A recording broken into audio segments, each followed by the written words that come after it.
ইন্দ্রকুমারের ফ্যানেরা দত্তবাড়িতে ঢুকে বর্ষার মুখ বন্ধ করতে চাইলে উচিত শিক্ষা দিল পর্ণা সকলকেই। বিস্তারিত জানতে সঙ্গেই থাকুন, চ্যানেলটিকে সাবস্ক্রাইব করে রাখুন। ইন্দ্রকুমার ইচ্ছে করে প্রেস কনফারেন্স করে কিন্তু বর্ষার নামটা সকলের সামনে জানিয়ে দেয়, যাতে প্রত্যেকটা তার ফ্যান বর্ষার উপরে রেগে যায়। এর জন্যই কিন্তু ইন্দ্রকুমার চালাকি করে যেইভাবেই হোক না কেন কিন্তু বর্ষার নামটা সকলের সামনে আনতে চেয়েছে। ওইদিকে ঈশা তো রয়েছে, ঈশা সমস্ত কিছু ইন্দ্রকুমারকে চেষ্টা করছে যাতে ইন্দ্রকুমার যেইভাবেই হোক না কেন পর্ণার বাড়ির লোক এমনকি পর্ণাকে অপদস্থ করে, সেটাই কিন্তু চায় ঈশা।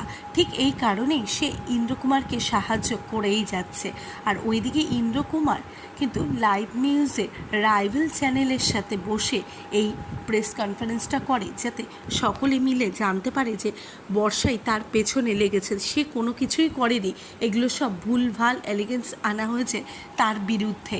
এইদিকে যখন দত্তবাড়িতে প্রচুর লোকে ইন্দ্রকুমারের লোকেরা হানা দেয়, সকলে মিলে দরজা ভেঙে বর্ষাকে দমানোর চেষ্টা করে, কিন্তু তখন কিন্তু প্রচণ্ড ভয় পেয়ে যায় দত্তবাড়ির প্রত্যেকেই যে কিভাবে এত লোককে আটকাবে। কেননা প্রত্যেকেই দত্তবাড়িতে চড়াও হয় এই মিথ্যে অপবাদ কেন দেওয়া হয়েছে ইন্দ্রকুমারকে, এর জন্য। এদিকে ইন্দ্রকুমার সমস্ত কিছু দেখে খুব খুশি হবে।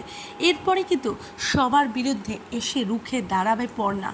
পর্ণা কিন্তু সকলকে উচিত শিক্ষা দেবে মা দুর্গার মতন, হাতে বাটাম নিয়ে কিন্তু সকলকে মারতেও যাবে।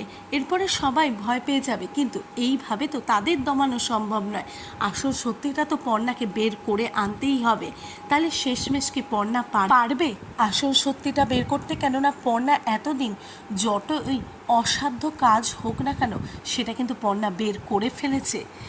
পর্ণার সেই ক্ষমতা আছে। এবারও হয়তো পর্ণা আসল সত্যিটা ইন্দ্রকুমারের যা কাজ করেছে সেটা বের করে ফেলবেই, লোকের সামনে বের করে আনবেই।